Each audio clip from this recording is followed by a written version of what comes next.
මට 14 වෙනිදා උදෑසන ලිපියක් මාර්ගයෙන් ලිපි බෙදන්නාගේ අතින් මගේ නිවසට තර්ජනාත්මක ලිපියක් ලැබිලා තියෙනවා. පළමු සහ අවසන් දැනුම් දීම. ප්‍රාදේශීය බලය අපට හිමි වී අවසන්. අනවශ්‍ය ලෙස බලය ලබා ගැනීමට යාම, මැදිහත් වීම කියලා දාලා වරහන් ඇතුලේ දාලා තියෙනවා මැදවච්චිය කැබති ගොල්ලෑව.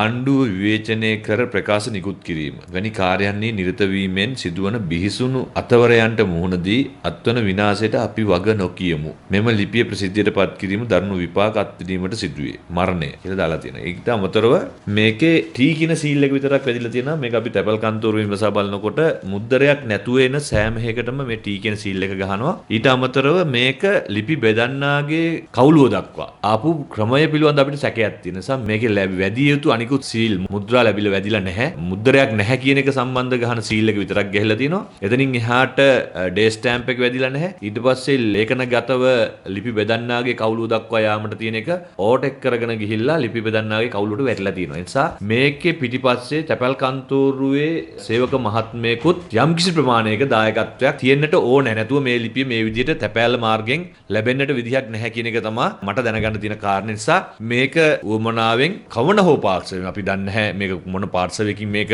අපිට එල්ල කරාද කියන එක. 14 වෙනිදා උදේ අපි අනුරාධපුර පොලිස් ස්ථානයේ පැමිණිල්ලක් ඉදිරිපත් කරා.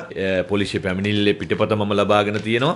ඊට අමතරව ලිඛිතව මම කතානායකතුමාට දැනුවත් කරලා තියෙනවා. ඒ කටයුතු ටික මම නීත්‍යානුකූලව සිද්ධ කරලා තියෙනවා. ඉතින් මේ ලිපි ලැබීම සාමාන්‍යකරණය කරන්න බෑ. දැක ගන්න තියෙන කාරණේ තමයි මේකේ තියෙන අන්තර්ගතය ගත්තාම ප්‍රාදේශීය සභාවලේ බලය පිහිටවීමට මැදිහත් වෙන්න එපා කියන එක. සහ අනිත් පැත්තෙන් ආණ්ඩුව විවේචනය කර ප්‍රකාශ නිකුත් කිරීම නතර කරන්න කියන එක තමයි මේ ලිපියේ අන්තර්ගතය බවට පත් වෙලා තියෙන්නේ. ඒ නිසා මේකේ ඍජුවම චෝදනා එල්ල වෙන්නේ ආණ්ඩුව දෙසට.